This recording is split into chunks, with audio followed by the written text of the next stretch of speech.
Welcome to Booked, the bookstore education podcast brought to you by the American Booksellers Association. This episode is part of our Indies Introduced series, where we spotlight debut authors handpicked by booksellers from around the country. In each episode, a bookseller from the Indies Introduced panel will interview the author of a debut title featured in our program. Hello, everyone. My name is Annastasia Williams. I'm from the Bottom in Knoxville, Tennessee, and I'm here today to speak with Caro Claire Burke, debut author of the book Yesteryear. Here's a little bit more about Caro. She received her master's in fine arts from the Bennington Writing Seminars. She's the co-host of Diabolical Lies, a politics and culture podcast, and Yesteryear is her first novel. Hi, Caro. Thank you so much for being here and for recording the podcast with us. Thank you for having me. It's a pleasure. Yeah, as part of the Indies Introduced adult panel, we read a lot of manuscripts, and Yesteryear was definitely one of my favorites and most memorable. I loved getting into the inner world of Natalie Heller Mills and how she thinks is so different from how she acts on the outside. And so I'm thrilled to be able to talk to you about the story and this book today. And I'm so honored that you would be able to join us. Thank you. Yeah, I spent a lot of time alone with Natalie over the last 2 years, so it's very fun to be able to talk about her with other people. Mm-hmm. So a lot about this book is about trad wife culture. And we see it everywhere. I mean, my friends sat me down and made me watch Secret Lives of Mormon Wives recently. Oh, yeah. And, this concept of, getting back to traditional values and women's place in the family. And this book, I think, offers a really interesting critique on that culture and that phenomenon. Why do you think trad wife culture is so appealing or fascinating to people in our society, and what inspired you to write this particular story? I think that the discourse around trad wives, both in social media and offline, just sits at the intersection of every conversation that we have about womanhood. So whether it's about how we, treat mothers in society to, the decisions that someone has to make about starting a family versus committing to their career versus what it means to have different power dynamics in your marriage or even with your children. All of those conversations are, I think, endlessly fascinating to humans and always have been. And the tradwife discourse is really just the latest iteration that allows us to explore it from so many angles. And that was such a pleasure to do in Yesteryear. Mm-hmm. Let's talk a little bit more about Natalie. Natalie Heller Mills is complex, to say the least. She's obsessed with this concept of perfection. I think there's even a line in the book that says, "I'm Natalie Heller Mills and I'm perfect." That kind of obsession. And she expects perfection not only from herself, but from everyone around her, her kids, her husband, her family.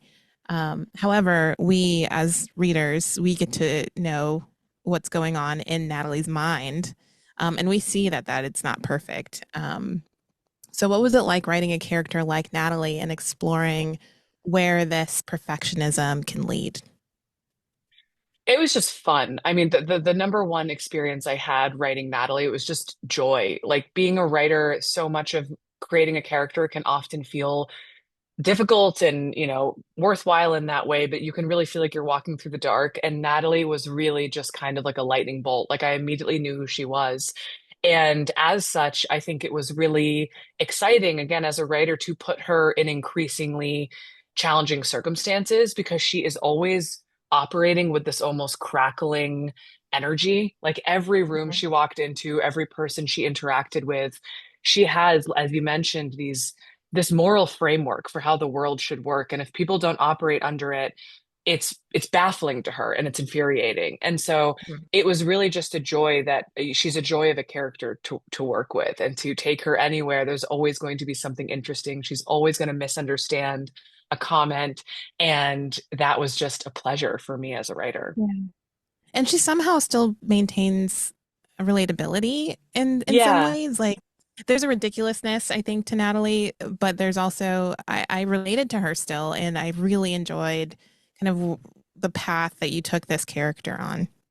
Thank you. Yeah, I mean, I think I also relate to Natalie in so many ways. And I think she is acidic and bigoted and neglectful of Mhm. children and all of these. She has all these terrible qualities, but she is also ambitious and she wants so much from the world. And that is a quality that I admire in everyone, but that I always admire in women, like women who want to remake the world in their image. Even when it's not an image that I agree with, I have a grudging respect for. And so there's a lot that I admire about her. Right. There are a lot of family dynamics explored in this book also, especially, relationships between Natalie and her husband Caleb, Natalie and her children, Natalie and her mother and sister. I was really struck with, all of these different family dynamics that we're exploring throughout the book. How do the traditional values that Natalie holds impact her relationship to herself, to the people around her, and to God, who she has, so much faith in? So Natalie's understanding of family is very hierarchy based. It's kind of a pyramid. It's very commonly found in Christian fundamentalist religion, and I'm sure many other fundamentalist religions where the man is the one who kind of answers to God, and the wife answers to the man, and the children answer, to the wife, who then answers to the Mhm. man. And so there's a very clear hierarchy in place. And there's a coldness to that hierarchy. There's no confusion to it. And I think Natalie ingrains that hierarchical coldness, I think, with the way that she builds her family. But the irony, of course, is that she also behaves very often like the patriarch. She is the one who tries to Mhm. be in control of her family.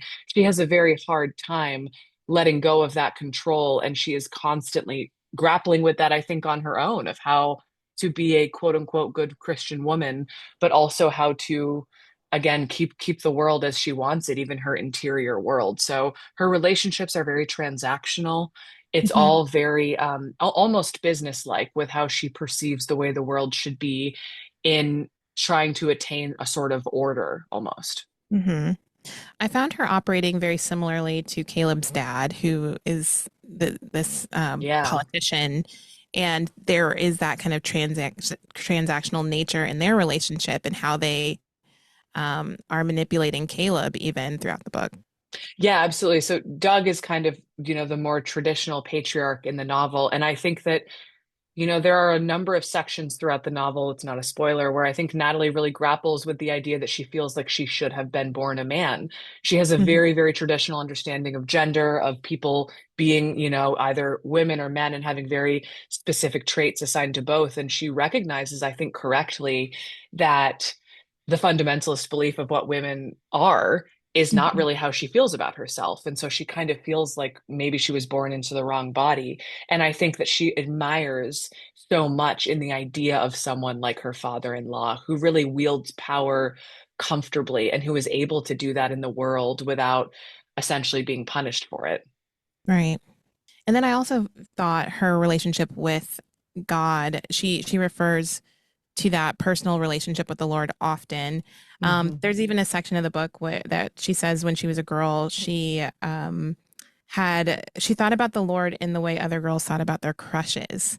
Can you talk a little bit more about that and how she sees her religion and her faith?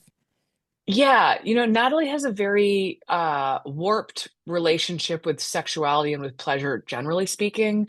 And I also think that she has, again, a very transactional relationship with spirituality, but also maybe the most intimate relationship in her life.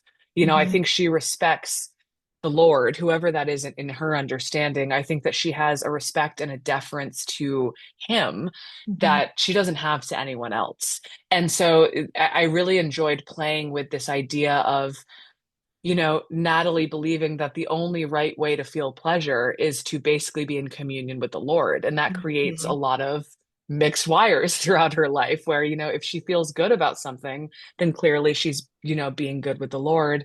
If she feels bad, then she has, caused him pain. And, her relationship to sexual pleasure is very intertwined with that. Hmm. So another group of people that I found interesting and who Natalie kind of claims as her enemy, her adversaries, are the angry women. Can Mhm. you tell us a little bit more about the angry women and why Natalie sees them as such adversaries? Yeah, the angry women are essentially Natalie's followers, or at least a significant sect of them. And it is the followers online who are the most active, the most outspoken.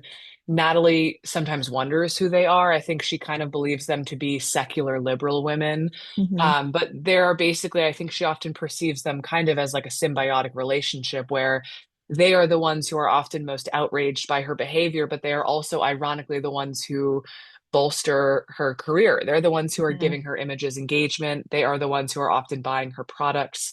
And it's a symbiotic relationship in the way that like little fish will eat along a shark's belly. And I liked the balance of having time with a little bit of skewering of both versions of kind of a hyperbolic versions of femininity, where you have kind of liberal lean in feminism, and then you have very conservative proud wife, you're empowered by not having a job feminism.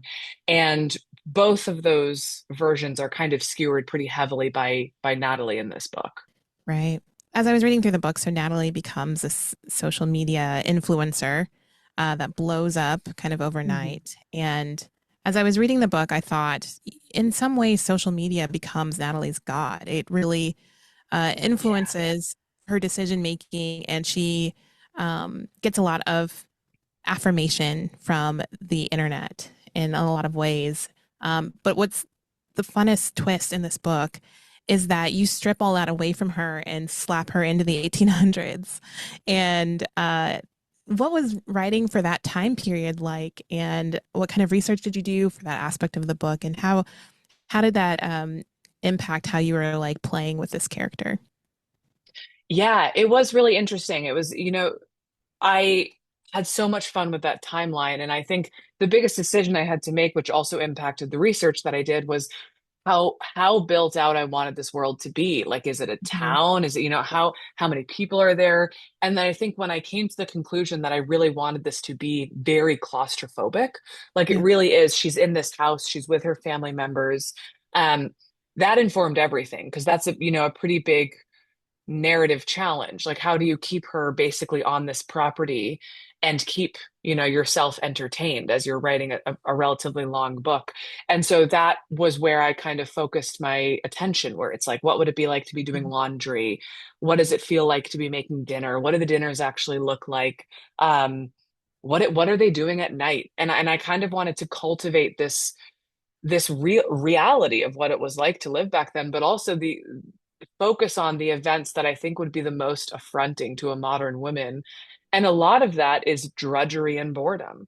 Like, she can't Mhm. believe the frequency with which she has to do these tasks. She can't believe uh, the simplicity of the conversation she has with her children, who have never, who are just kind of like living the way homesteader children would. They're not talking about much. They go to sleep early.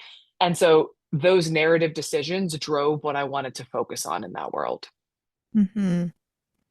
Yeah, it's such a, and I think about her time in the 1800s, with that different family, different lifestyle, and then her life on the Yesteryear Ranch that she's curated for herself and Yeah. her family. And there's almost a similar level of claustrophobia. She encapsulates herself in that world in modern day, and then struggles with that same sense of being stuck, I guess, in when she's in the 1800s. Yeah. Yeah, yeah, and I think too, I mean, a very common theme, a layered theme in this novel is surveillance and performance. Mm, Natalie always feels like someone is watching. The right. earliest version of that is that the Lord is watching, that God is always watching you, and then it's other women are watching you, and then it's, people online are watching you. And so this sense of surveillance and this paranoia that leads to follows her through both timelines. And I think that as such, yeah, you do get a sense of claustrophobia. And I imagine even if she were traveling around the world, she would probably feel constantly claustrophobic just by nature of how she views Mhm. the world. I also just felt a sense of exhaustion. Her life must be so exhausting to be performing all the time for everybody. And Yeah. that was even interesting to read as is through Natalie's point of view.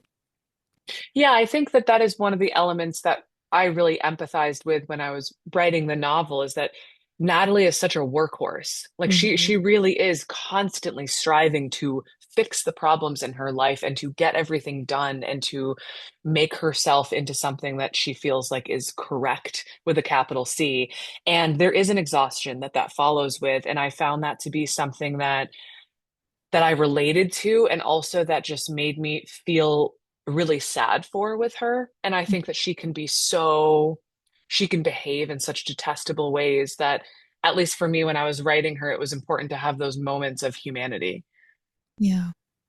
Well, I think that speaks to how nuanced Natalie Hiller Mills is. And I know that booksellers and the people that come to our bookstores are really going to connect with this book in a lot of ways. What do you, as the author, hope that people come away with after they read your book? I've had a number of conversations both when I was selling the book and then, in the lead up to the book coming out next week. And I think that something that has really made me happy about this novel is that it kind of operates like a Rorschach test. And it really depends on what your ideology is, where you grew up, what your relationship is to parenting, what your relationship is to social media. And the joy that I have had is that with so many conversations, I might be talking to a publishing editor, and 5 minutes into the conversation, we're suddenly talking about their experience breastfeeding while going back to work. And it's like those moments where a novel inspires you to talk to someone, not just about the book, but about your own life. That has been so exciting as a writer.